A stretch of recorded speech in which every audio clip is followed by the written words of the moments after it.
Thank you for listening to Pow Block Podcast, the flagship Nintendo podcast of Boss Rush Network. Do you need even more gaming and entertainment in your life? Head over to bossrush.net where you can find news, reviews, creators, podcasts, and more focused around the content you enjoy.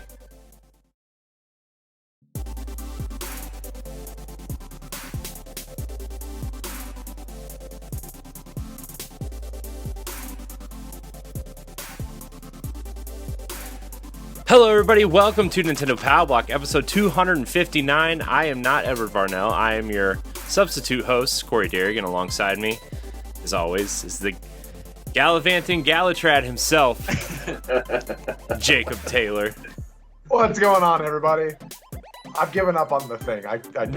You just need to rework it, Jacob. I need somebody to remind me. So, like on Sunday night, if I just send you a text and be like, "Hey, are you ready for tomorrow?" Yeah, that'll work. You'll either be like, "Yeah," or "No, thanks for reminding me." We'll get to Monday night, and you'll be like, "I'm giving up." I'm giving up on everything.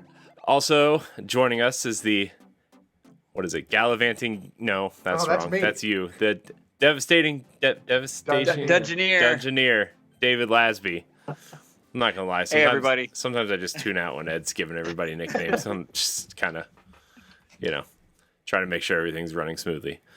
Also, special guest tonight. Let's see. What kind of nickname do we give you? Still sane Shane. That's your Twitter handle, though. It's not really the most positive person on the internet. It's true. That's right. Yes. Writer for another Zelda podcast. I am a writer and few podcasts under my belt with them. So, yes. But it's another Zelda podcast, not another Zelda podcast. Another Zelda podcast? Yeah. No, I'm just kidding. Hi, Shane. How are you? I'm good. This is, I think, the first time I actually spoke to you. Yeah, on camera. It is. So it is. This is nice. This is nice. Yes, it is. I agree. I concur. Ed is, I don't know, probably in the drive-thru of some fast food, training his ironclad stomach somewhere. I don't know what he's doing. He's trying different Kit Kats and stuff. Yeah, it's probably true too. How's everyone doing tonight? Everybody good? Everybody have a good weekend? Everybody staying safe? Staying gaming? Yeah. Pretty good weekend. Nice. I had an awesome weekend, but it's not Nintendo, but I'm so excited for Aliens Fireteam Elite to come out tonight. Right at 9 p.m. Pacific, I'm going to be hopping on my Xbox. All right. So. I'm right there with you, but on the Destiny side, because the new season of Destiny starts tomorrow. So it's like in the big Witch Queen reveal is tomorrow, and they released released a big trailer today, or not a big trailer, but like a 10-second teaser today. Okay. But by the time this episode comes out on podcast feeds, it'll already have happened.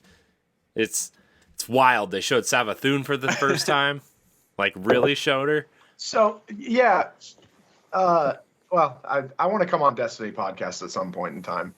Because I don't know if you know this, Corey, but I put in like almost 2,000 hours into Destiny 1, but I barely skimmed Destiny 2. What? Yeah. What are you playing on? I play now on a PC. The reason that I haven't really touched it is because I was playing on Xbox, but then I got rid of my Xbox. And I started playing on PC, and they've been for like the past 2 years. They've been like, crossplay is coming. Crossplay is coming. Good news for you, Jacob. Crossplay is coming tomorrow. Is it really? Yes. Finally. All right. Well, then we need to play some this weekend. Yes. Yeah. Yes.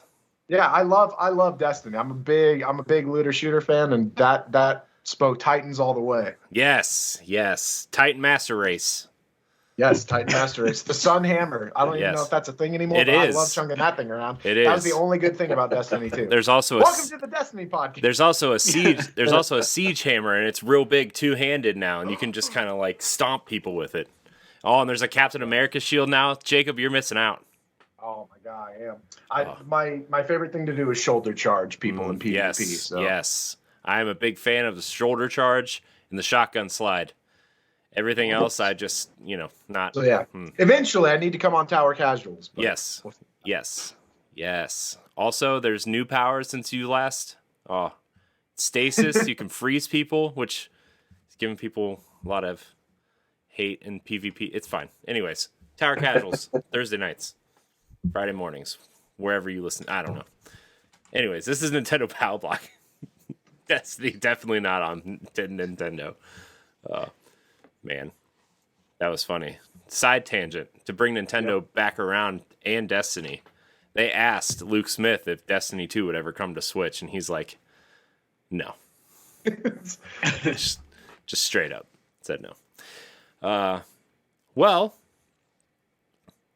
we like to start this show with a little segment called Snacktendo, where we talk about what we snacked on, what good eats we had. You know what? Shane, you're the guest. We're going your way first.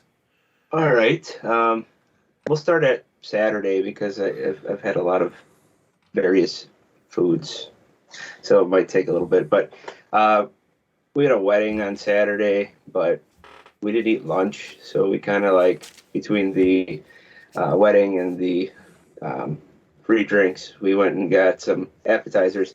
I got some like salmon dip. It had like green onions, red peppers, garlic in it, on top of pita chips that were like freshly made. It was delicious.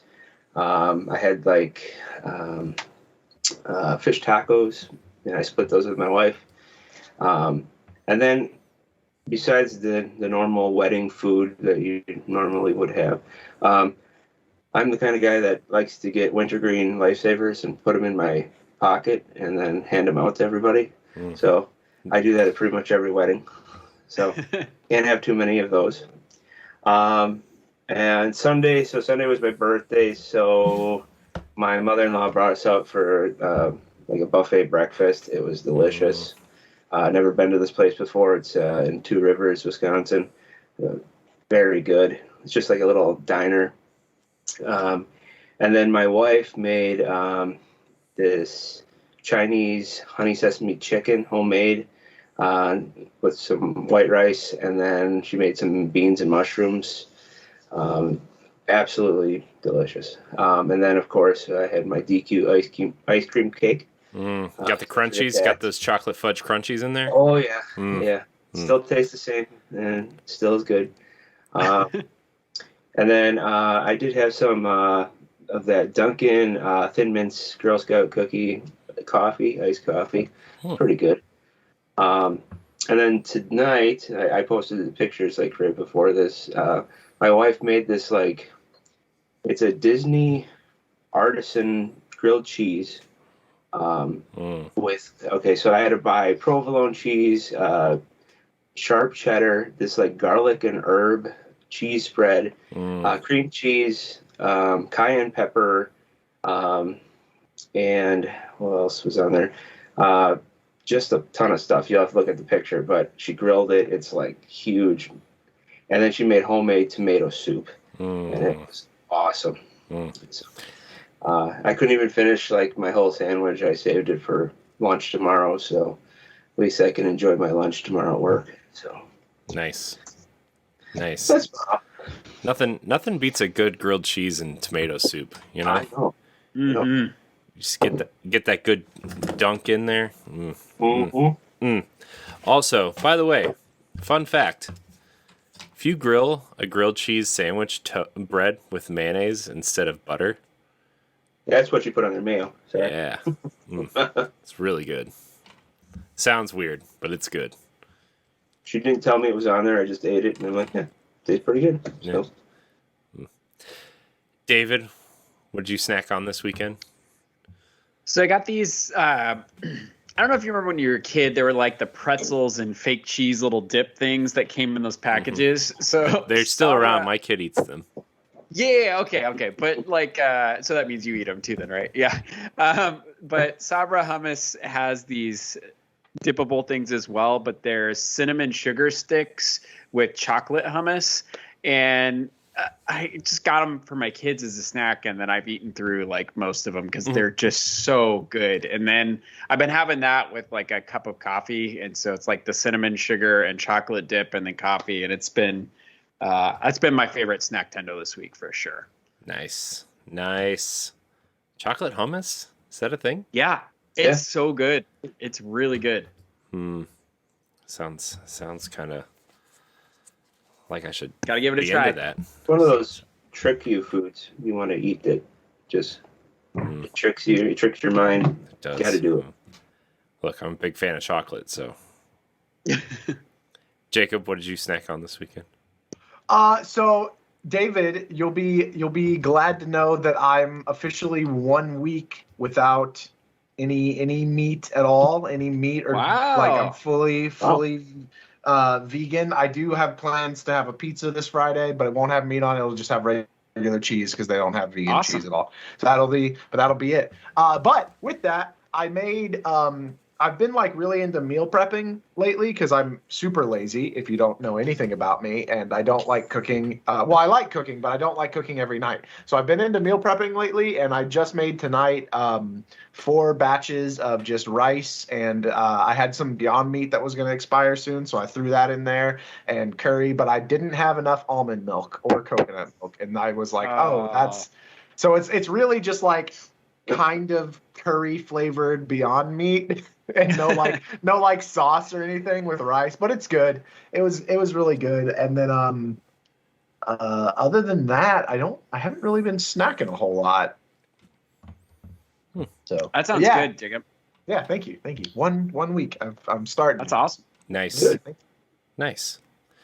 For me, I haven't really been like really trying to snack on anything. It's just been kind of boring food. I had some ice cream this weekend, but that was kind of it.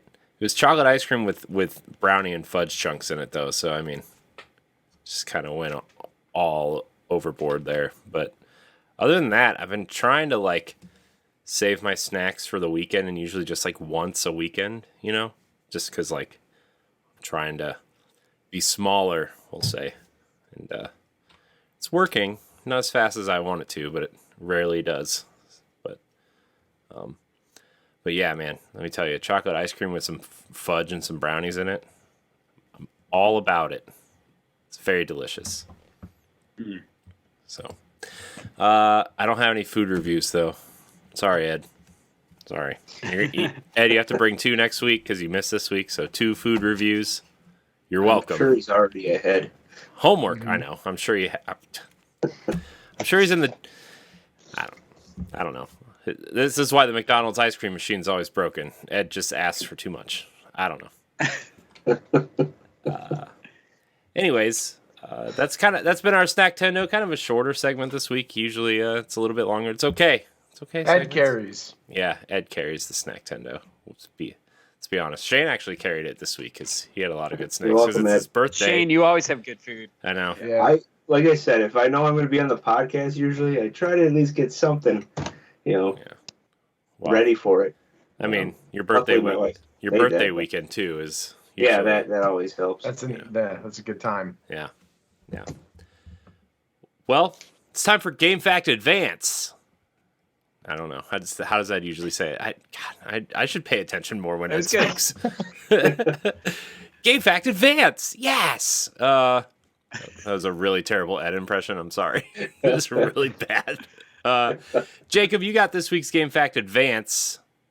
I do have this week's Game Fact Advance. So, as we all know, in Legend of Zelda, you can collect, usually after you defeat a boss, you get a heart container that increases your total life by 1. You can also typically collect anywhere between 4 to sometimes, I think in Twilight Princess it was 5, maybe 6, I don't remember the exact number, of heart pieces or pieces of heart to also increase that number. Typically, the total that you end up on most console versions of the game, is 20.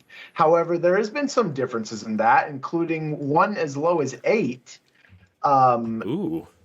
Usually, the handheld games, such as Link's Awakening and Oracle of Ages, you max out at 14 just due to the size of the screen. Mm-hmm. However, and I kind of want to know what y'all think of this. Maybe you know, but what is the lowest amount of heart total that you can end up with in a game? And the answer might surprise you. Wait, okay, so... What is the maximum heart total that is the lowest amount? I think I know the answer to this, but Okay. I'll let someone else go. Can't you do a 3 heart run? Can you just like Yes, not? but like if you maxed out your heart health bar, What is the lowest amount that you can get? Oh, what I see game what you're has saying. the lowest? Okay. Okay. Hmm. Any guesses? Anybody? I have no idea. Typically, it's 20 to 16. Shane should know. So- You're part of say another like Zelda 6. podcast. I'm gonna say 6. So okay. Well, the only thing I was wondering what you mean by maxing it out. Like, so you mean taking advantage of every heart possible? What's the lowest number of hearts you can end up with? Because otherwise, Every permanent heart possible. What is the lowest number of hearts that you can end up with? okay. Because what was throwing me off here is the demon statue in Breath of the Wild that lets you give up a heart, and so I was wondering if it was some kind of trick there. Trick question? No. Yeah, That's a good one, though. I didn't think about that. I'm gonna guess. Oh, I've played every single Zelda game except Four Swords Adventures, the original. I'm gonna guess 12. Okay. So Shane was the closest, but he did go over. David, unfortunately, you should have played Four Swords Adventures because in Four Swords Adventure, you start with 4 heart pieces, and there is no way to permanently increase your life total in Four Swords Adventures. You can get items during each mission to give you fake heart pieces, but they go away at the end of the mission. So it was literally the one that I hadn't played. So yeah, four. That's the minimum amount. The highest amount is actually 60 in Hyrule Warriors for the Wii U and Nintendo Switch. Oh, the definitive edition, essentially. Yes. Yeah. Okay. Yeah.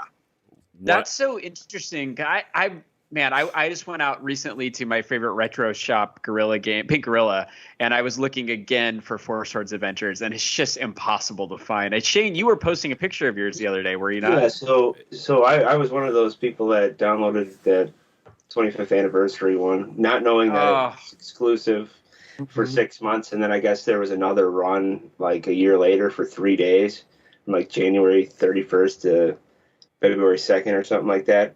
Yep. So, I was lucky enough to have it, and I had played it a long time ago, and I didn't realize that I only had like 3 more levels and the boss to beat. So I just went and I just played it on vacation, and I beat it, and I'm like, wow, I guess I crossed that off the list. So now I only have Zelda 2 and Majora's Mask to beat. I'm so jealous. Nintendo, if you're listening, give us everything on the eShop, you cowards. That's fair. Everything. You must spit coffee all over me. Even Wand of Gamelon. Give us Wand of Gamelon. Yeah, they have to admit it exists first. So. give us That like should be a the package. 35th anniversary of those 3 games. You get that back. Gosh, Speaking of, are we going through those in timeline? what the CDI game? Zeldas? Oh, you got to. I mean, here's the thing though; they're not a part of the official timeline, and they're true. I've heard they're really hard to emulate. Like, I don't know why. There's some kind of technological thing that just It's too advanced. yeah. It's too advanced for today's systems. Yep. That's why Nintendo's not That was- bringing yeah, it so back. that was great, the Game Fact Advance. Thank That was a you. good one. Yeah. It's a good one. They should just package the CDI games with the really bad cartoon in one package and just let us have it. They should remake them in Link's Awakening style. Oh gosh, that'd be hilariously awful. No, I feel like the art style for the CDI games is what makes them so great and bad at the same time, though, right? Wow. Anyways, thanks for that Game Pack Advance, Jacob. I enjoyed it. Heart pieces are, I gotta tell you, they're the first things I track down because as much as I love Zelda, I suck at games in general. So if I can boost my health, it's the first thing I do. Anyways, it's time to move on to. Hold on, let me write down timestamp. Family news. Right, I punched the air. Yep. David, take it away. All right. Thanks, Ed. So our first story panel for today is that Hades is getting its very own Power A Switch controller. So this is from PJ O'Reilly at NintendoLife.com. Quote, Supergiant Games superlative roguelike dungeon crawler Hades which arrived on Switch in a stellar release back in December 2018, is getting its very own Power A wireless controller. As reported by comicbook.com, and according to a recent tweet by Wario64, the slick red pad adorned with an image of Zagreus, I hope I'm saying that right, and various other symbols and icons from the game is now available to view on Amazon's website, although pre-orders have yet to go live. Officially licensed by Nintendo, Power A controllers do lack a few functions found on Nintendo's other Pro controller, most notably rumble support and an NFC reader. Apparently, the Hades Power A pad will officially release on September 17. So, for the panel, is Hades the greatest indie success story of the past 5 years? That's our first thing to consider. And then the second thing, what do you think of this Power A controller, and will you be getting one? So, Shane, let's go ahead and start with you. Have you played Hades before, and what are your thoughts on that? I have not played Hades. I own it, sitting behind me here. I wanted to beat their other game, so I finished Transistor maybe a couple of months ago. Just haven't played Hades yet, but it seems pretty successful. Sold very well, but thinking of maybe another indie game that I think probably beats it, and it just made the cut. I think it came out in February 2016. Is Stardew Valley. I think that one has been more successful just because it's pretty much every platform, and one guy's doing it, and I know he's making tons of cash and Yeah. tons of DLC for us for free. So that's a great catch. Yeah, that's probably one that's beating it. So as for controller, it's great for collectors. Am I going to get one? Probably not. All right, Jacob, what about you? So first off, I'm just shocked that Stardew Valley came out within 5 years ago. Like, that's kind of crazy to me. That feels like it's just been out for forever. Yes, I do think Hades is super influential. I think that there are a bunch of indie games that are really influential, and I'm not entirely sure if I personally would put Hades up there with some of the other ones. Like Celeste really spoke to me personally. And I know it spoke to a whole lot of people as well. I think Celeste even was on the nominations for Game of the Year. Yes, it was. Well, so was Hades, though. So Hades was is one of the Hades, final yes. 5. Yep. Yes, yeah. So like I know that there are some other indie games out there. The interesting thing to me is that my community, the Otter Kingdom, talked about this controller because we have a lot of big Hades fans in our community, and it was kind of a 50-50 split of like it was like a must-have, absolutely going to buy. There goes $40 versus it's kind of lazy. Like a lot of people were kind of like they feel like they could have done more. Like it just has Zagreus on it. It's just kind of like all of it is that single red color. There's no different button types, button colors and things like that. And I kind of lean more towards that side of it for the controller, although I don't know. I've never really like the only custom controller that I have besides Zelda is Monster Hunter, and that's super lazy. But like I love Monster Hunter, so I could see the argument for people who love Hades. Well, the thing that bothers me, Power A is officially licensed by Nintendo to do these controllers. Why no Rumble feature or Amiibo support? Like that is ridiculous to me. And what kills me about it is probably. Yeah, but you know what? Like, then offer a range. Like, offer a range of options on the controllers because they have a Zelda one. It's a white one with Princess Zelda on it. That's just incredible with the blood moon in the background. And I wanted to get it, but like, I'm not gonna get a controller that doesn't have Rumble or Amiibo support. Like, that's ridiculous to me. Especially in 2021. Yeah. They definitely should do a wired one, cheaper one, and then a wireless. With those features. Yeah.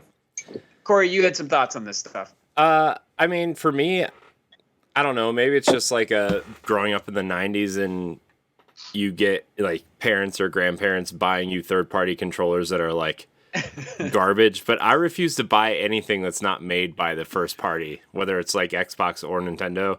And like, these controllers are cool, but like, it's not made by Nintendo. So I mean, I'm going for the expensive pro controllers. I don't care how pretty it is. In terms of the Hades one, like it looks cool, but like you said, it's missing features. It's neat. You know, these PowerA controllers are really neat, but like I want the full experience, you know, and I want that Nintendo manufactured piece of hardware. I can't. It's just this weird thing that's stuck in my head. It's like you can't buy third-party controllers anymore, even if they're Right, licensed. that's so relatable. Like growing up in the same era, like that is so. Every time I hear third-party controller, my skin crawls. Like I just get so irritated. Yeah, I remember the N64, and they had like that just the gray one that didn't have the handles. Yeah. It's that awful Mad Catz one. It was just like a. It was terrible. And then the joystick like laid to the right. Yeah. Try to get it to the Original middle Joy-Con drift. Yeah. Why is it on the right? First of all, like you move with your left thumb. Why is the stick on the right? Mm-hmm. Oh. So I would agree with everything except my absolute favorite controller is the Mad Catz Mini Wavebird controller. I don't know if y'all for the GameCube. So it was the wireless, but it was like tiny. Mm-hmm. And for some reason, I just really love, even though I have like huge hands, I really love that controller. And I didn't like that it was by Mad Catz, but I bought every time it died, because it obviously died all the time. Mm-hmm. I would immediately go out and buy at least another one good controller. That's probably it. So yeah. I think the only third-party controllers I ever used regularly were there. Logitech made these wireless controllers for the original Xbox, and I used that one pretty regularly. It was just like this little dongle that hung off the console, and you could plug your memory cards into it, and then it had like a infrared sensor on it to read the controller. But every time you used more than two of them, like the signals would cross, and then everybody would be like, oh, why am I all of a sudden controlling that? It was just, if it was a bad multiplayer experience, and it was just like, God, even then. What is y'all's favorite controller like feature?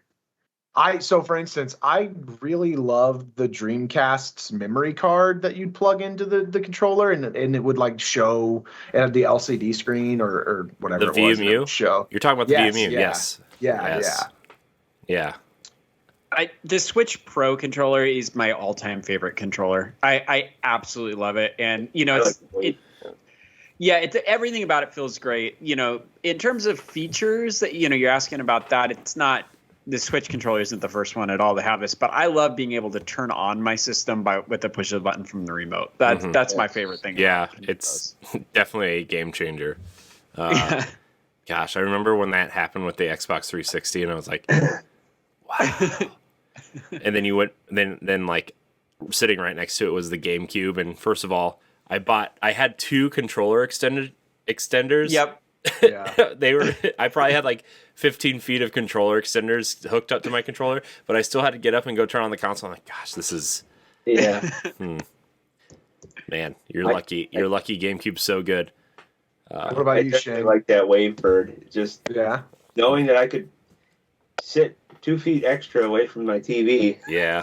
Gosh, sitting in the floor. The Wavebird. What awesome. a great controller. But still had to put batteries in it. But man, just that freedom, was awesome. I used to like, if I was doing multiplayer game sessions with friends, they would like go to the restroom, and I'd click their little dial over one. Yeah, because they had the different channels. It wouldn't work anymore. Yeah. It's great. The game, the Wavebird, just a great controller. Fantastic controller. I think to this day, doesn't it still have the longest range of any wireless controller as well? I believe it does. Because it has it though. Because of the little of the batteries, I think. Well, I think it's because of the channel thing, because it just looks for the channel on the instead of. We all know the Wii U doesn't have great wireless. Oh my god. Oh yeah. Well, but the Wii U got us to the Switch, so it's that's right. I mean, that's fair. Yeah. Hey, just to wrap up this particular story, getting back to most influential indie games, other ones that we'd probably want to consider, I think, Among Us, certainly, just you look at all the ways it's impacted. I mean, there was a story recently this week of Fortnite copying Among Us's gameplay, and the developers being a little frustrated by that. But, just culturally, that's been a force. Ori and the Blind Forest actually was it's 2016, I believe, was the release date. And certainly that has had a massive impact on indie games. So those are a couple that come to mind for me. I don't know if there's any others for you guys. I would say Shovel Knight for sure. Oh yeah, Shovel Knight. Yeah. I mean, not that it's doing anything revolutionary, but what it does really well. And I feel like it really resonated with a lot of people. For sure, especially because he appears in like over 30 other games now. So, yeah.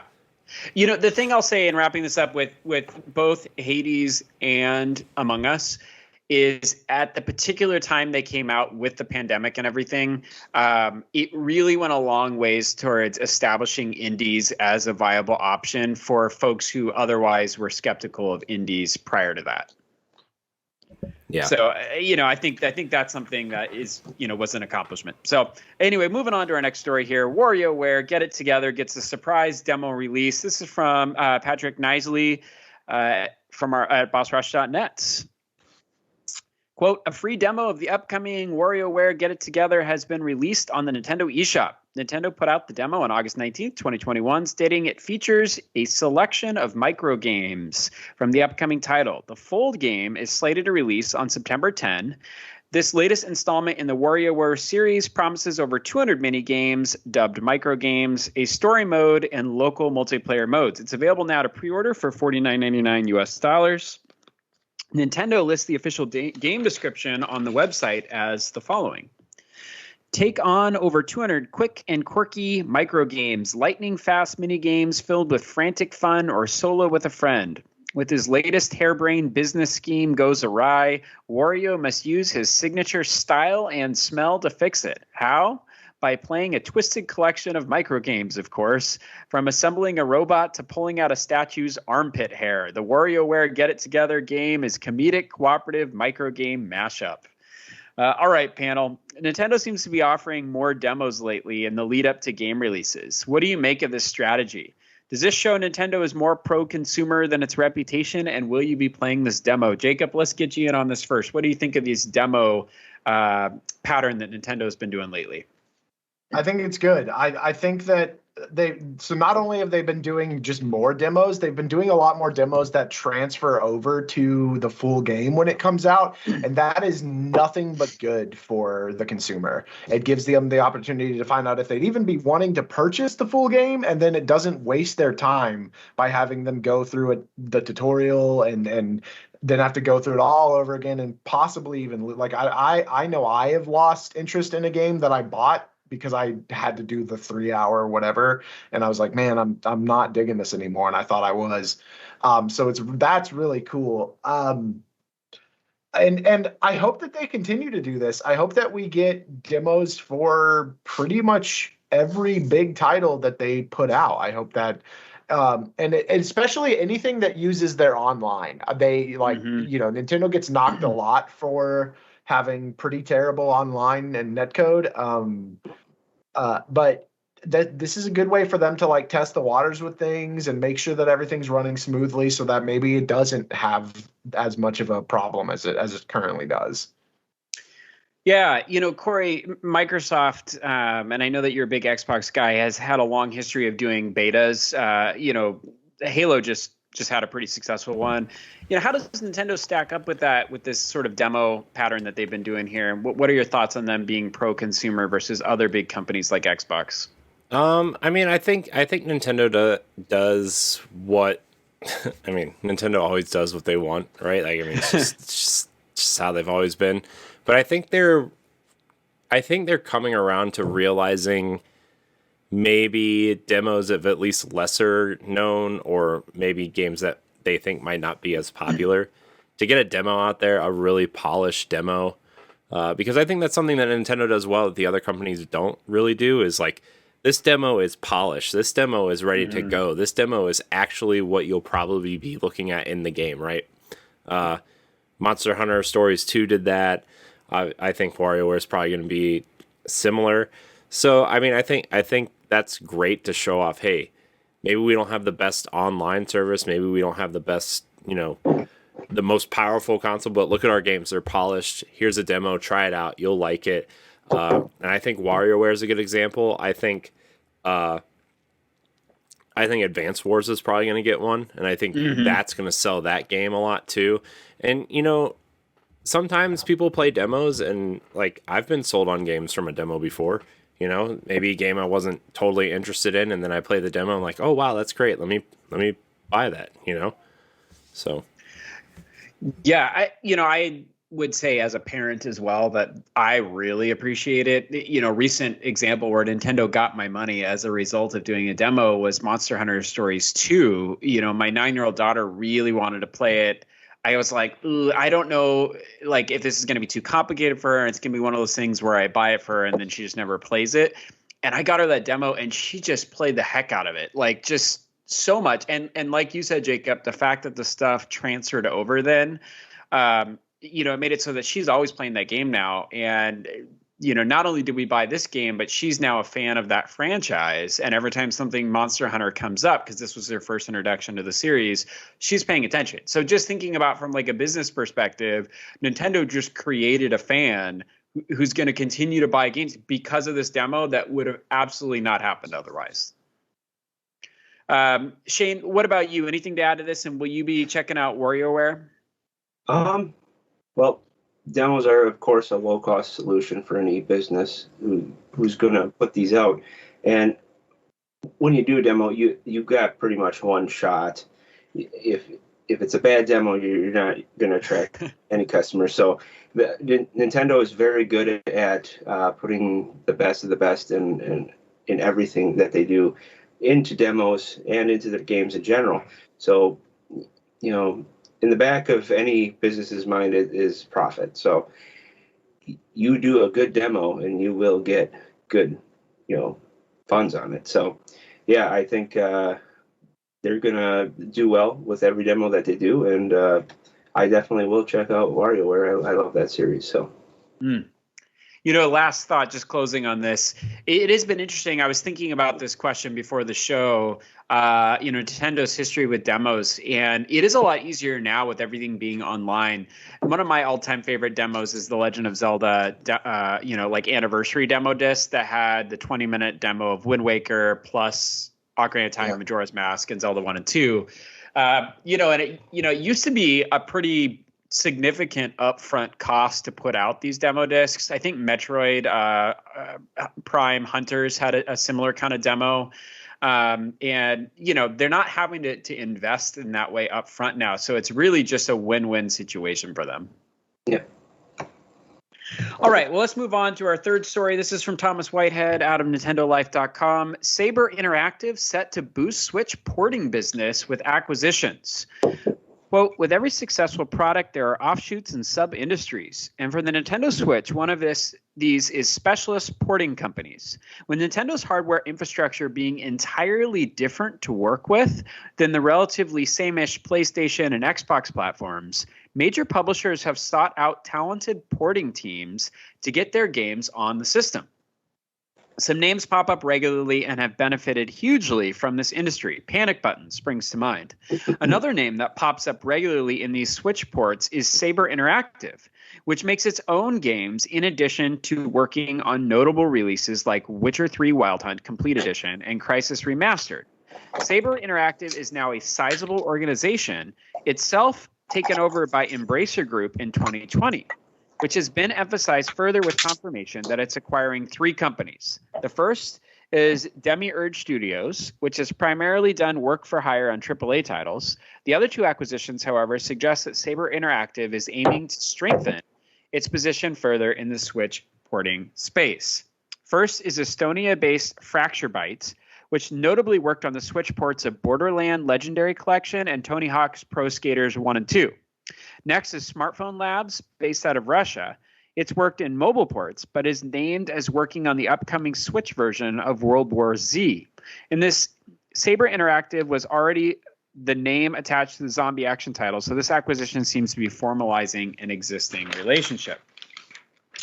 Their notable moves, and Sabre Interactive is staying busy on Switch with Crisis Remastered Trilogy and Kingdom Come Deliverance among those titles on the way. Okay, so a little bit of setup with that story.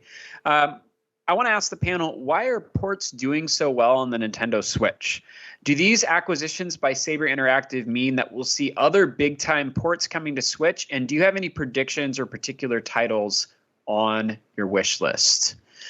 Corey, we'll let you get started. Why is it that Switch is doing so well with these ports when the Wii U was garbage for ports?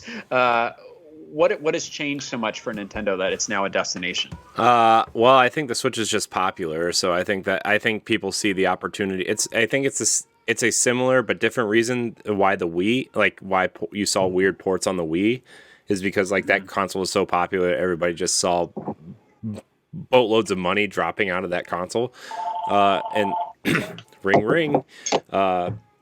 Yeah, sorry everybody, my kid is just like screaming. He's got his teeth coming in the bottom, and it's just so sorry. I'll mute myself after I'm talking.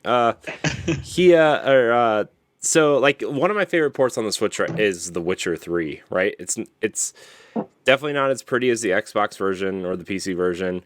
But I think a lot of people are seeing opportunities to double dip, specifically people who play on PC, because you can cross save with most games, which I think is a benefit to a lot of people. I know The Witcher does it. I know Civilization does it. I think XCOM does it.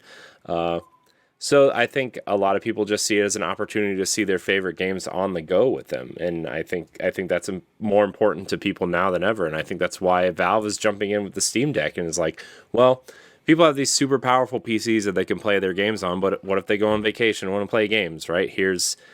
You can take your Steam library with you, and I think Nintendo has shown us that handheld gaming is still relevant. It's still important to people, and you know, and they're finally capturing what I think they have been wanting to do since the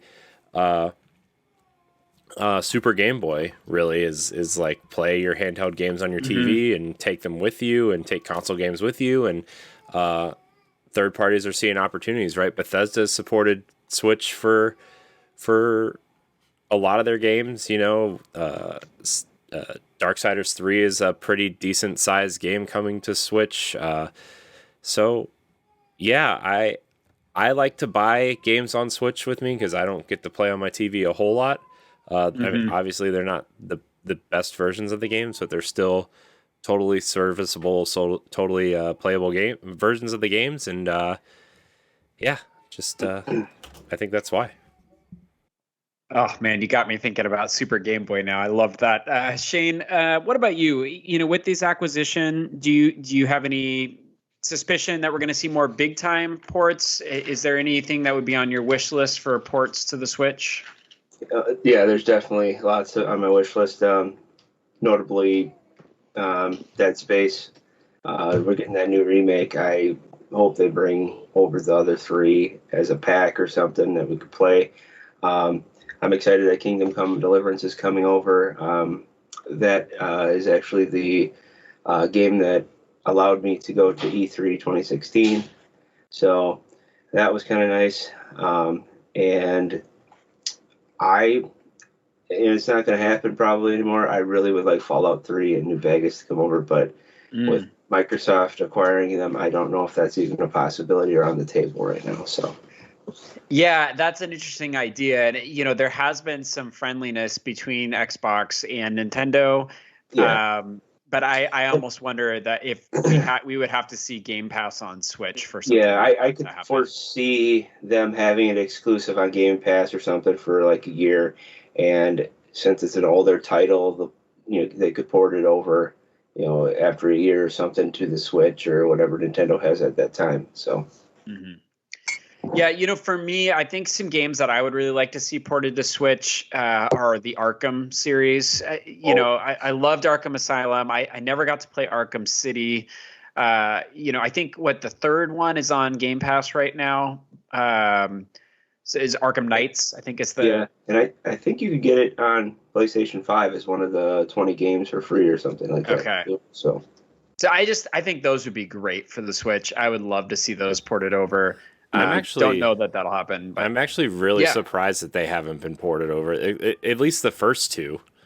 Yeah. I feel like those games. Ed and I have been clamoring for at least the first Tomb Raider. There's some games that were running on 360 that, they got Xbox One and PS4 upgrades, but they were running on less powerful hardware that I'm just shocked never made it over. Yeah.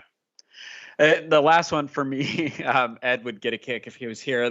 I would like to see some Sega games like Aliens, Colonial Marines make it over to Switch. The graphics are bad enough that it feels like it would run just fine on the Switch, and I want more Alien games on Switch. Isn't Alien Isolation? Isn't that statistically the best version of the game? Is the Switch version? I love it on Switch. I have it on Xbox as well, but I think it looks fantastic. Honestly, the graphics look too good to be on Switch, to be honest.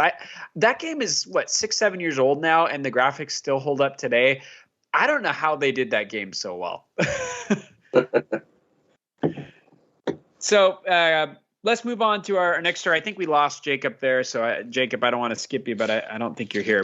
So hopefully he comes back to us. So our second to last story here. Our last story. Pokemon Presents recap. So we had a Pokemon Presents this last week. So this is from Ed at BossRushGames.net. Wednesday, the presentation announced information on the following games: Pokemon Unite, Pokemon Cafe Remix, Pokemon Masters EX, Pokemon Go, Pokemon Brilliant Diamond and Shining Pearl, and Pokemon Legends Arceus. With this 30-minute presentation, the Pokemon Company delivered a lot for new and old Pokemon fans. With Legends being the highlight of the show and having a better reveal, it seems the Pokemon franchise has a lot to offer. So for consideration, were you excited by anything at the Pokemon Presents? What games stand out to you? Any disappointments? Jacob, you're back with us. Can we check in with you first? What did you think of that Pokemon Presents? Sorry about that. My power just blacked out and then came back. Oh no! It's funny because as soon as you joined the call, I got kicked from the call. I did as well. Oh, I'm so sorry. I'm problems all over the place. Causing problems. Yeah. I think we lost him again. Look at his face. No. He looks so happy though. Screenshot right. that. Somebody meme that. Oh, am I back? Oh, we're back. You're back. So I'm so sorry. We lost you right as you were about to tell us what you thought. Don't worry, we got a good meme pick though. Good, I'm glad. So I never played Diamond and Pearl, so I'm very, very excited for the Diamond and Pearl remakes. Learning more about that, having them announcing all the changing. I loved in X and Y when you could customize your character and change their outfit and stuff. So that coming back in a small way was great. I gotta be honest, not very excited for Arceus still. When it first got shown, it looked terrible. Some of the Pokemon just looked like PNG files that they overlaid to be kind of like a GIF. I'm not even joking. You can go back and watch that first reveal trailer. It looks specifically there's a Chimling or Chimchilling or whatever that looks really, really bad. And it looked better. It still doesn't quite look like it doesn't look like Breath of the Wild, but it looks like Breath of the Wild, if you know what I mean. And I'm apparently the only one on the internet. Me and Rebellity are the only people on the internet, but I hate the new Growlithe form where he's got the. I agree with you there. Okay, good. Growlithe is one of my favorite Pokemon, and they just what did they do to his face? He looks so dumb. So we did a live reaction on my Twitch, me and my girlfriend, and when he popped up, he was he looks like a member of the Gang Green Gang from Powerpuff Girls. And you can go to my Twitter, it's true. I made a side-by-side and even edited it so his skin color matched, and he looks like the big guy from Gang Green Gang. JoJo. Yeah, exactly. It just, man, I hate that. The other ones are cool though. The Braviary and the Stantler, and So yeah, those are cool. But that Growlithe is I did absolutely like the Stantler evolution, but Braviary, it was all right. yeah. So Shane, go ahead and tell us more. So what are you looking forward to? What stood out to you about that presentation then? So I don't really get disappointed by announcements. I just get happy for the ones I like, and the announcements are sort of like Pokemon. My favorite type is normal, so it's like it's just all normal for me. It's nothing stand out. So the Legend of Arceus is probably one I'm looking forward to, just because I like to try different Pokemon experiences. There's a lot of good ones and there's a lot of really okay ones. But what I was disappointed in is that they still don't have a new Pokemon trading card RPG game. Either remake or bring back the other one, or give me a new one, or add all the other cards so I can play something. I don't know. I really enjoyed the one for the Game Boy Color, and I'm surprised they have not done one since then, besides the online one for like iPad and all that. But okay. Corey, take us home on this one. What stood out to you about the Pokemon Presents? Anything that you're looking forward to or disappointed by? Well, the Growlithe form was definitely disappointing. No, I don't really have much to add. I think Legends Arceus is the first time I've been interested in Pokemon in a long time, and I just I hope that they clean it up a little bit before January, because I kind of agree with Jacob from that first reveal. It just kind of looked not great, but I think a 3D Pokemon game is what people want. I don't think this is going to be the version they want, but I think it's the first step into what people want from a 3D Pokemon game. So I'm excited for that. Yeah, I've been kind of on the fringe of Pokemon fandom. My daughter is really into it, so that's why I bought so many Pokemon games. But Legends is the first one that has me really interested. I am curious, given that they're doing open world, given that it's so obviously mirroring Breath of the Wild, I'm curious if you'll be able to climb on the landscape at all in terms of exploration, or you're going to be limited to these pathways, in which case it's just the illusion of sort of open world. So that's one thing that I'm curious about. I've already pre-ordered my copy of Diamond and Pearl, so I got the double set. So whichever one my daughter doesn't want, I'll just take the other one. So that'll probably be my first real playthrough of a traditional Pokemon game. I think I actually was less excited about it after this presents than I was before, but I'll still play it through. So I think that's where I'm sitting with that stuff. All right, well, that is the end of our family news segment. So thank you, everybody. And Corey, we're going to send it back over to you. All right. Well, I'm going to try to get through this as my kid is screaming like somebody's straight up murdering him. So, yeah, it's time for docked mode, everybody. Ed gave me this very nice readout here, so I'm going to read it. Should I read it like Ed, or should I just do it my own? Read it like Ed. Read it. It seems that a lot of gamers have found new love in the Metroid universe. The same thing happened with the Legend of Zelda series and other Nintendo properties. So, Elite Block agents, my question to you: how does it feel when you experience a series for the first time that's been established for years? Does it open the possibility to play other similar franchises in that genre?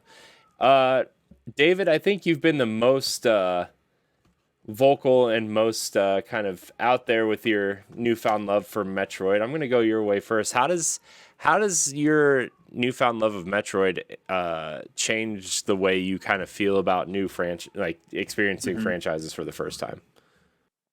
I mean, it's definitely made me more curious about other Metroidvanias. I've tried to get into them in the past and never could, and it was really, Metroid Samus Returns that kind of opened me up to it. But I will also say, just in terms of, experiencing a franchise for the first time that's been around a while, it's really exciting when it clicks for you, and then you all of a sudden realize there's like 11 other games to play through. Like, absolutely.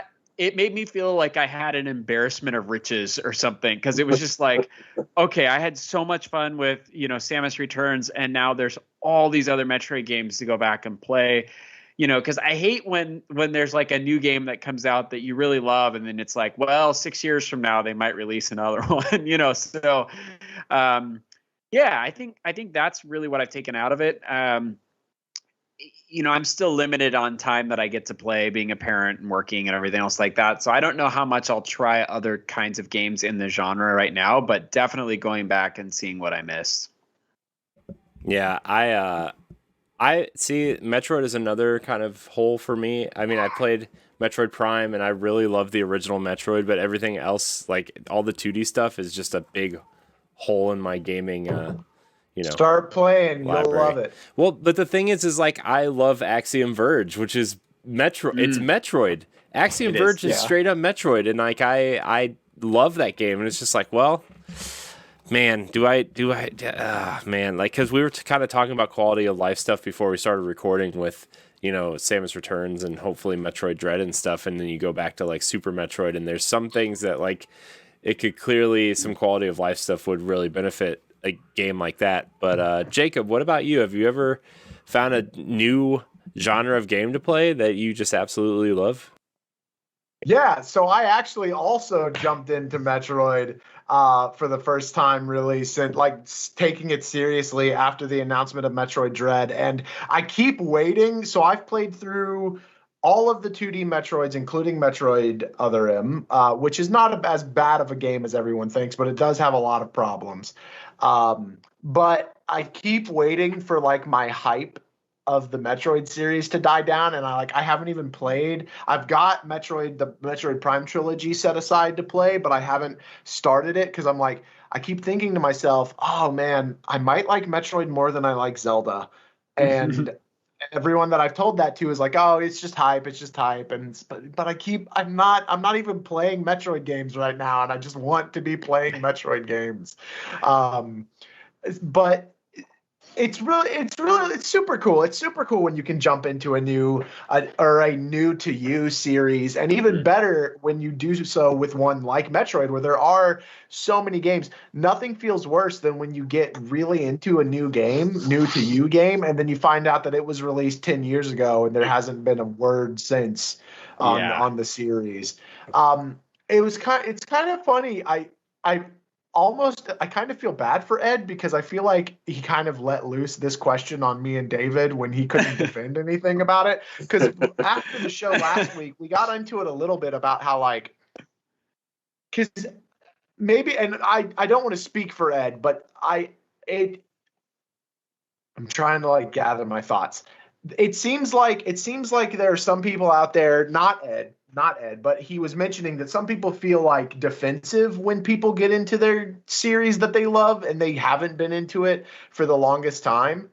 And I just don't really understand that, because it just seems like you would want more people. There's been this mass exodus of World of Warcraft players over to Final Fantasy XIV because of all the stuff going on with Blizzard right now.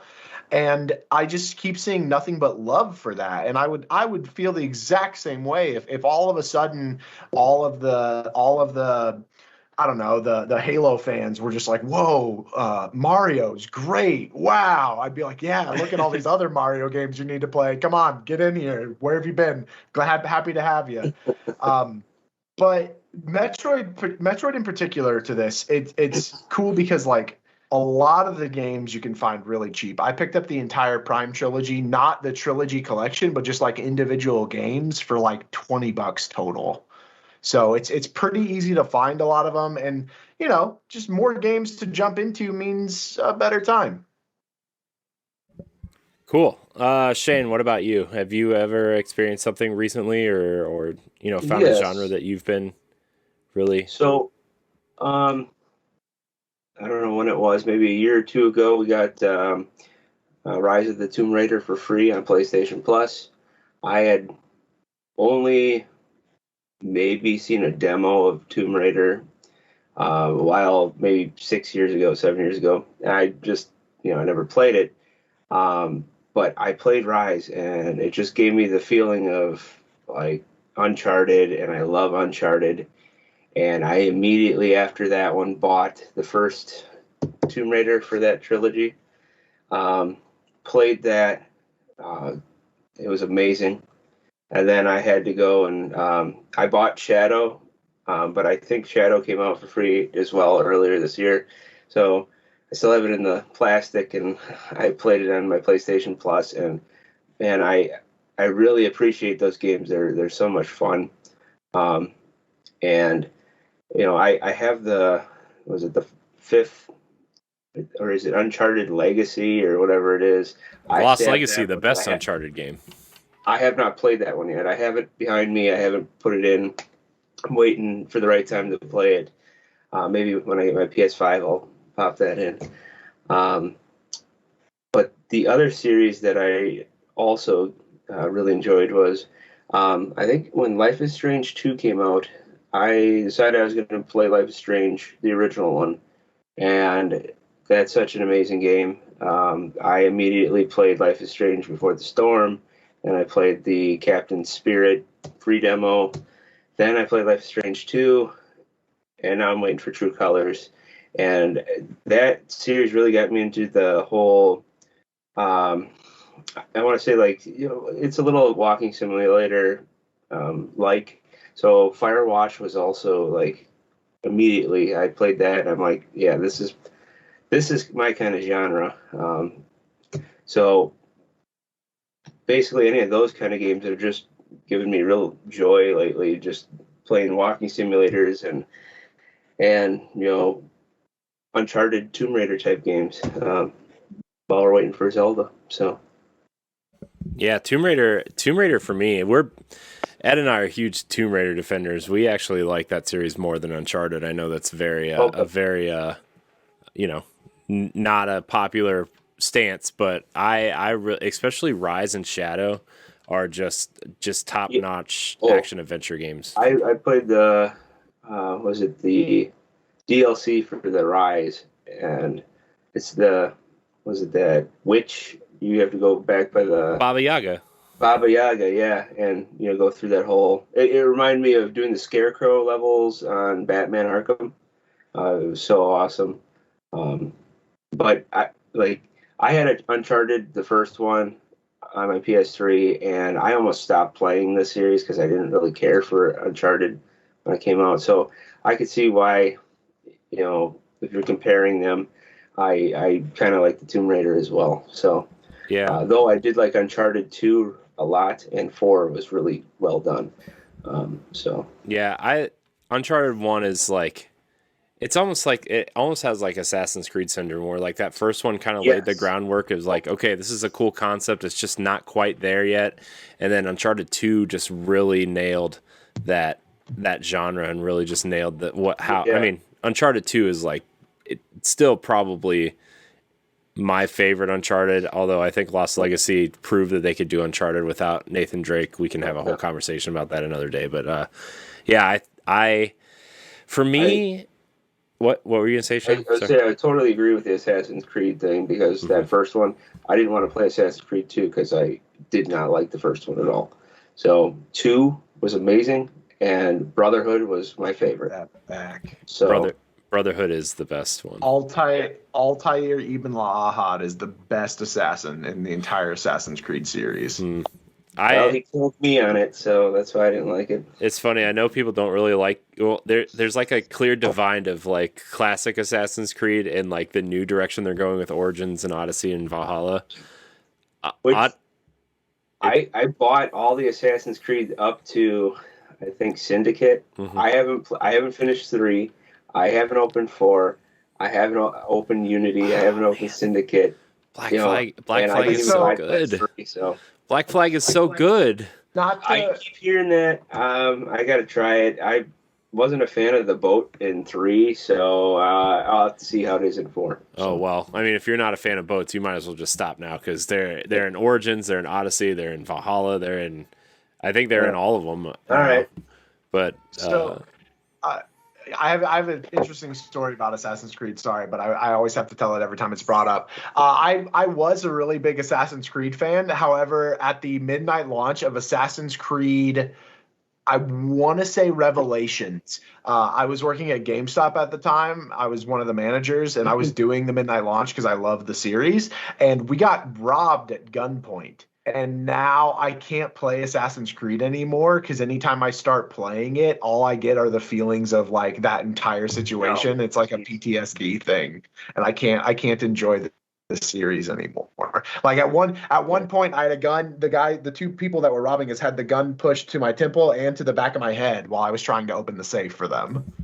Wow, that's Yeah. that's So intense. that's my story.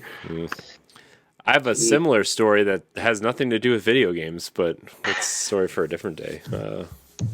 Well, no, I'm going to tell it now because it's short. All right. Well, my roommate in college found out that he was selling drugs out of our dorm room, and he called me to come pick him up from somewhere, and I had no idea because I was a naive 19-year-old who just wanted to go to art class and, play sports and hang out with friends and, that kind of stuff. And, play Kingdom Hearts while everybody was in the other room playing Halo. You know what I mean? So, that's where I was at. So me and my friend went to go pick him up, and, yeah, I've never seen a gun so big. Like, it was like I don't even know what it was, but it was really scary. And, you just sit there with a gun to your head. It's just not, it's terrifying. So I feel your pain there, Jacob. So It is. It's freaky. But I did have a question relevant to the story, unless you wanted to go about what I can go after your story. We have time. Well, no. So my question was, has there ever been any series that y'all have tried really, really hard to get into constantly and you just never can? Like, not one that you're like, oh, well, I tried. It wasn't for me. But, like, every time it comes out, you buy it. You're like, this is going to be the one. And then you just fall flat. Pokemon for me. I bought, and I probably buying the wrong ones, but like I bought Let's Go Pikachu, Pokemon Sword, what other ones? Pokemon Go, which I know is just its own thing, but like every time I try to get into it, it's just like it's not grabbing me. Yeah. Mine has always been the Dragon Age series. I have a love-hate relationship because I buy it and it sounds like it would be right up my alley, all fantasy and stuff. But then as soon as I start playing it, I get about 5 hours in and I'm just like, nope, there's another $60 down the drain. Origin was amazing. I got all the way to the end and I wasn't leveled up enough to beat the boss, so I never beat it. Pissed me off. But I the second one was terrible, and I tried the third one and I didn't like it either. But one series that I don't like is Mass Effect. So ooh, ouch. I tried multiple times, and to be fair, I didn't try the second one. I tried the first one and the third one, and I probably should try the second one, but I always wanted to play the first one and then transfer the data to the second one, and it just never happened. So yeah, that first game.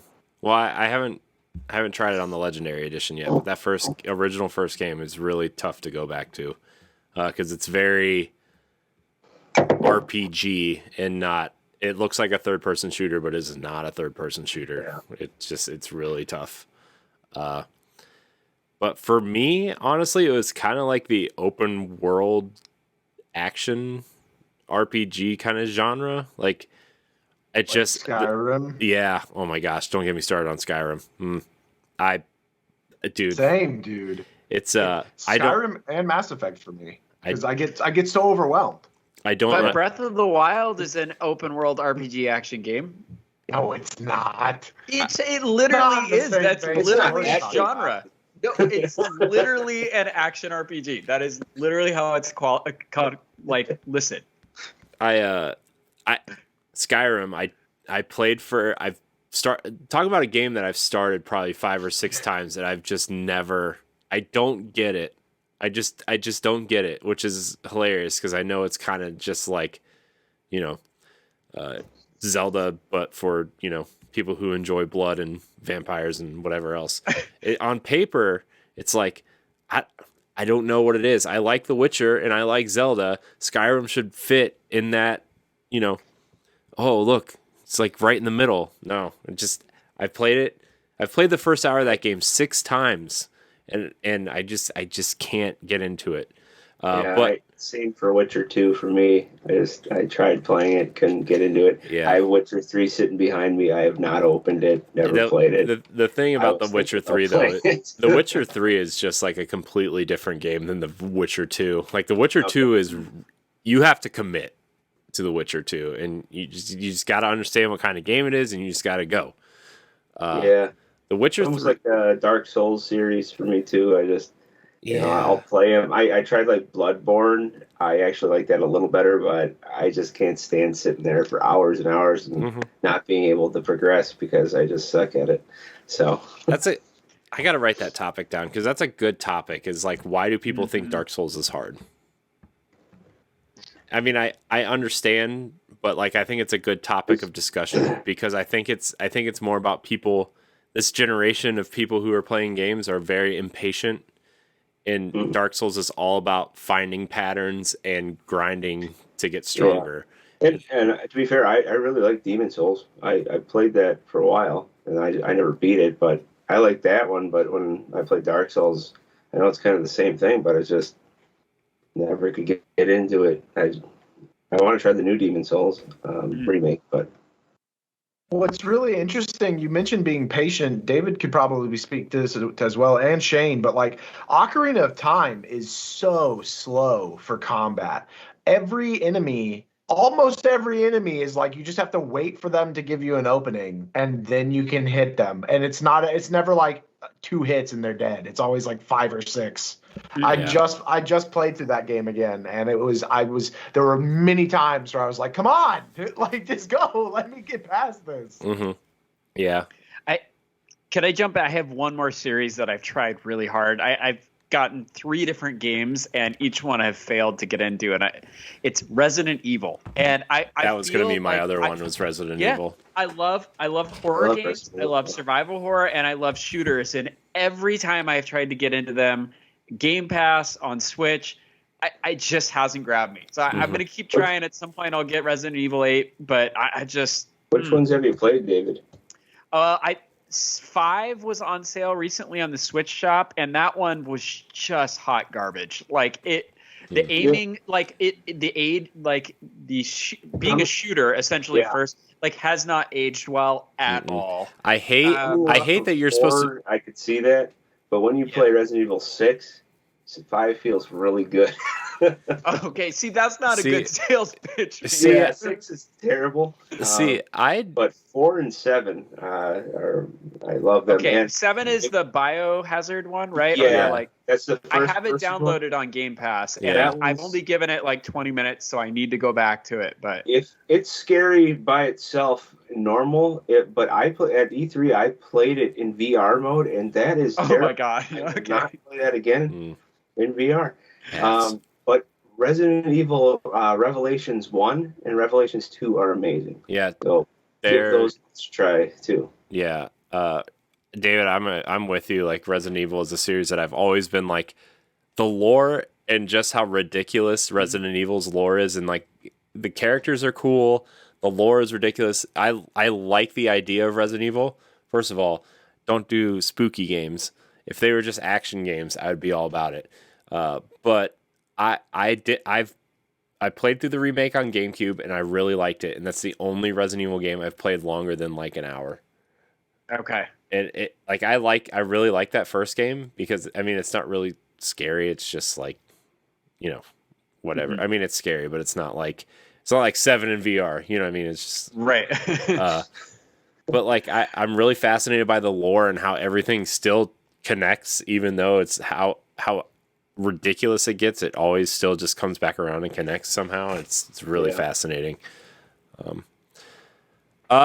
Anybody else have anything else for docked mode? Any more genres? Nope, no more questions. Sorry, Ed. None. 0. But that's gonna do it for docked mode. We're gonna get into. Hold on, I gotta do it. Playing with power. I did it. Power Rangers. That was great. Gosh, Power Rangers. By the way, I've been listening to a Power Rangers podcast called called Armed and Rangerous, where they review the original run of Mighty Morphin Power Rangers. It is so entertaining. It's so much fun. It's on Giant Bomb. It's so good. That's quite the name. I love that. I know, it's really good. It's a great name for a show.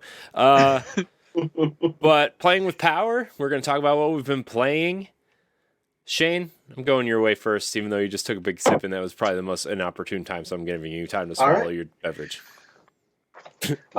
So on Switch, I've been playing Spiritfarer. I don't know if you guys played that at all. Really interesting. It's like a side scroller, but you're on a boat. The goal is basically you help people, or not people, animals,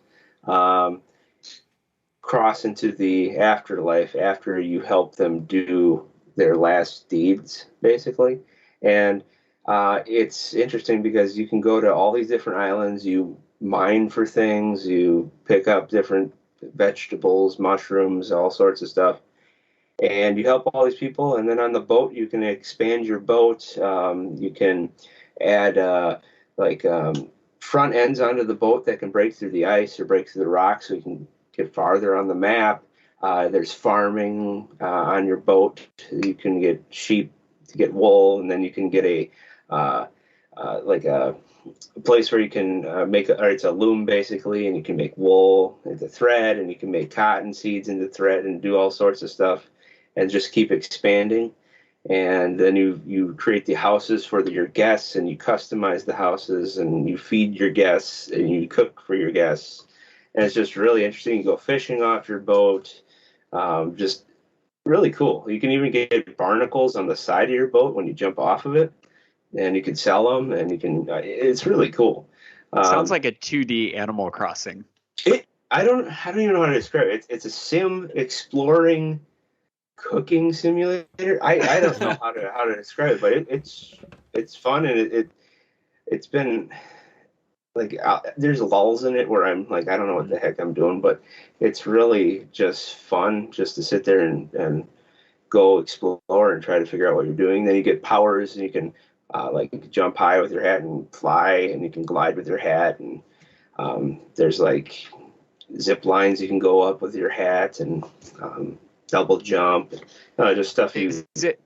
Is it multiplayer at all, or is it like in the way that Animal Crossing you can interact with other people, or is it just single player? I think it's just single player, and then you just interact with your other people that are on there. So, I've been playing that, and 2 days ago my wife wanted to download Pico Park, and I don't know if you guys saw that. That game is crazy. Yeah, it's really interesting. So one of the cool things about it is you can play up to 8 players, but you do different levels, and you're tethered together. So like if one person jumps and then the last person jumps, you can have someone like float underneath the bridge you're crossing and get a key to unlock a door. There's timed things to get all the coins, and then you have to get to the door. There's like colored blocks. You can only push with the person that's the same color can push, or you have to be on these pressure sensors that has a number on it, and like if it says 3, all 3 of you have to be on it, or all 4 of you have to be on it, or whatever. But my daughter's only 4, and she's having a blast. She'll pretty much commit suicide all the time, but we say, you got to do this, and then eventually she'll get it. But it's fun. So I'm glad we picked that one up. I've been playing We Happy Few on PlayStation 4. I was hoping it was a lot like BioShock, and in some ways it is, but it's getting to the point where I'm like, should I keep playing it? I'll give it a little more go to it, but we'll see. And then for my birthday, my brother bought me Death's Door on Steam, and that's the one with the raven with the sword. It kind of reminds me of like a Zelda dungeon crawling type thing. I've only played for about a half hour of it so far. I'm already addicted to it, so I'll probably play through that. So perfect Switch game, Death's Door, but it's an Xbox exclusive. Yeah, so, exactly. Cool. Yeah. By the way, Spiritfarer is still on Game Pass, I think, too. So if anybody wants to try it out before you purchase it on Switch, because you should support the developer. Yeah. Speaking of demos, Game Pass is a great place for demos. Yeah. I mean, like, I try games out on Game Pass, and then if I like it, I usually just buy it on Switch because, well, I think that's usually how double dipping works at this point for me. David, you are playing some Metroid. You slayed a Metroid today, I think I saw on Twitter. You're so excited. I did. I beat the Queen Metroid, which was just an amazing battle. The thing, there's so many similarities between the Zelda and Metroid franchises. Not necessarily in the gameplay, but just the kinds of things that each series values. They both value exploration, using items in a way, and very intricate boss battles that you have to like figure out tricks. I'm at the point now where I think Metroid has better boss battles than Zelda, and I'm a lifelong Zelda obsessed. I work for Zelda Dungeon, right? Like I love Zelda, but the thing I like about Metroid is that you feel so accomplished when you beat a boss in Metroid, because you learn through the school of hard knocks. Like you have to die 20, 30 times sometimes, and then you finally get all their patterns down, and it's just awesome. So I'm loving that. And the Queen Metroid battle today was fantastic. So I've been playing, Metroid Samus Returns, and other games that I've been playing right now. The game that I play with my kids all the time is Fortnite, and that season's about to end, and a new one's coming here in September. I'm not happy about how they did the devs of Among Us wrong, but did you get your Ariana Grande and Will Smith skins? I did not, but I wish I got a Will Smith skin, because if I had one celebrity crush all my life, it would be Will Smith. Anything Will Smith is in, I will see. I love Will Smith, but no, I did not get his skin. I have an issue. So wasn't this season in Fortnite all about like an alien invasion? It was. Why didn't they use the Men in Black skin? So it was rumored that was going to happen, and I actually wonder if the season finale is going to have Men in Black. So we'll see. There's just too many coincidences, like you're saying, with Will Smith, with Alien. We'll see. It's like a match made in heaven. They probably did do it, and they used the little flash pen, and we forgot. Yeah, right. It's just gone. They that usually was a great emoji. That's great. They usually do 2 skins per character, though, right? Like, usually. So maybe that's the second skin, right? Because like the first one's the Bad Boys skin, I think, is the first one. Yeah. Oh man, that emote would be great. The little flashy thing. Awesome. So. The last games that I've been playing, though, and it's coming to Switch soon, is Plague Tale Innocence on Xbox Game Pass. And, of course, the original and the sequel are coming to Switch here soon. And I cannot say enough about how incredible that game is. It has absolutely sucked me in. And I love, sort of historical dramas anyway. And so to feel like I'm in the Inquisition and, the plague sweeping Europe, that game is fascinating, and the rats are haunting. So I think I downloaded it for the PS5 on my app, because, if you can download the games that are free for PlayStation Plus from your app. So when I get my PS5, I can then actually download the game. So have you played it before, Shane? I have not. So that's why I'm waiting to play it. You got to tell me when you play it. It's okay. It's unbelievable. Okay. Jacob? Yeah, like I said earlier, I just finished another playthrough of Ocarina of Time on stream. I'm playing through, and I'm pretty much done with Link's Awakening again, because I replay that once or twice every year. What else? I've kind of fallen off a little bit of Pokemon Unite, but that's mostly because I just don't have time to play it every single day. I want to play some other games. Been playing a lot of Minecraft again still. Again, don't know if y'all have heard about that game, but it's pretty dang good. I hear it's okay. I suggest you check it out. Yeah, it's popular with them kids, they say. Yeah. There's a lot you can do in that game. And then I've started getting back into shiny hunting on Pokemon, so I've been kind of in my free time doing Max Raid or Adventure Dens or whatever they're called, shiny hunting the legendaries, and I've had no luck in that. Still looking for an RPG though. I know. It was either Ed or David that suggested Secret of Mana. Ed did, yeah. Ed did. Okay, yeah. But I don't have that one. I was kind of hoping because I have a bunch of RPGs that I just haven't ever even started. So I was hoping to not spend money, but still, if you've got an RPG recommendation at Galatrat on Twitter. Have you played through Xenoblade yet? I haven't. I've got the 3DS version. I don't have the Switch version, so I might try that. Did you play on anything else besides Switch and 3DS? Not really. I mostly play Nintendo. I do have a PC, so if it's something that's cheap on PC, I could pick it up. But all right, because I love Tales of Symphonia. Yes, and I picked it up on Steam for cheap, even though I have it for the GameCube, and such a good game. So yes, yeah, but the Steam version is in HD. Yes, there's that new Tales of Arise game. Oh, I know. That demo is out. Oh, dude, I can't wait for that. Can't wait. I'm pulling an Ed though. I'm not downloading the demo. I'm going to go in fresh. No, pulling an Ed would be downloading the demo, but then not playing it. That's fair. You would download the demo, buy it for Switch, buy it for PS4. There you go. Poor Ed. He's never going to miss a show again. Nope. Yeah. That's what he gets for not being here. Yeah. I'm gonna rag on him. We're gonna give him a hard time. I haven't actually been playing much on Switch. I've played a little bit more Mario Golf just in bed, but I've been so busy doing other things, and my daughter's starting preschool soon, and we had to deal with that flood last week, which was bad, and it just haven't really gotten a lot of time to play things. I did, however, last week took a little bit of time. I played Destiny a lot, just because I'm trying to get ready for the new season and everything, and prep it, because the next couple weeks for Tower Casuals is going to be just busy. Yeah, I don't know another word for it. It's just going to be busy.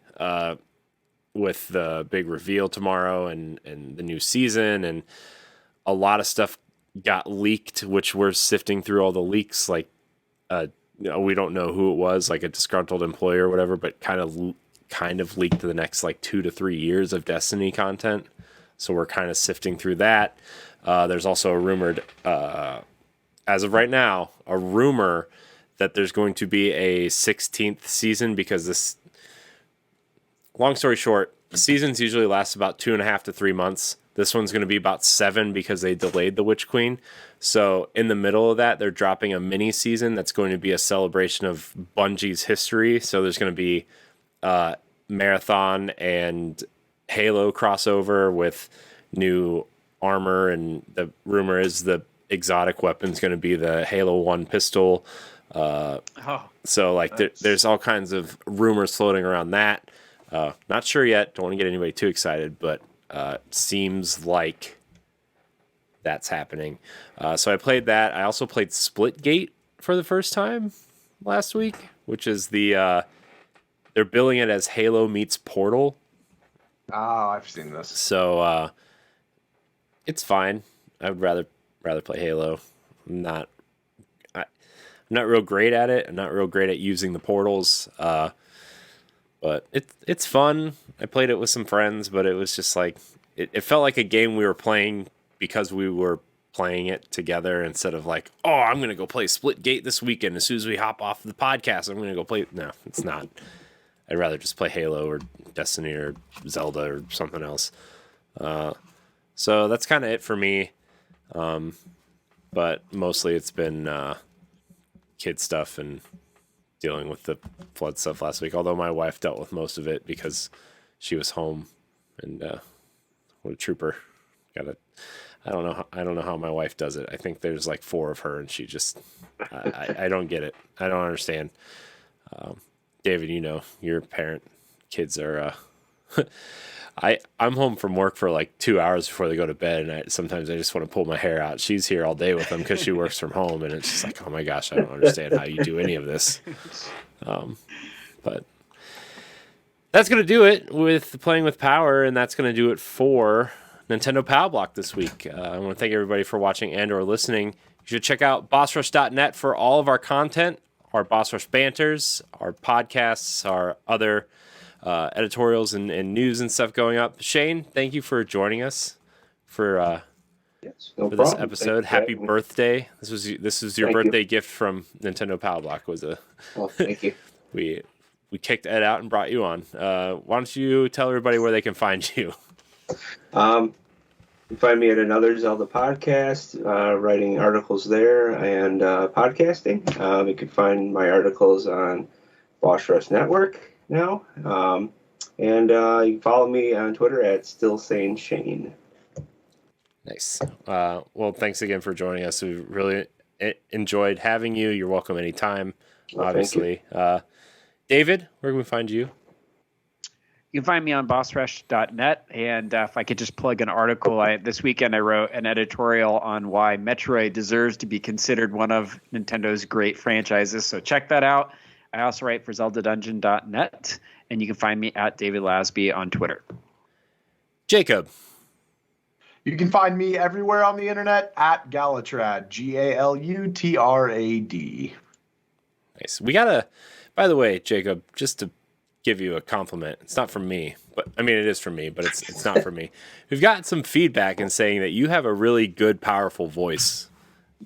Yes. Thank you.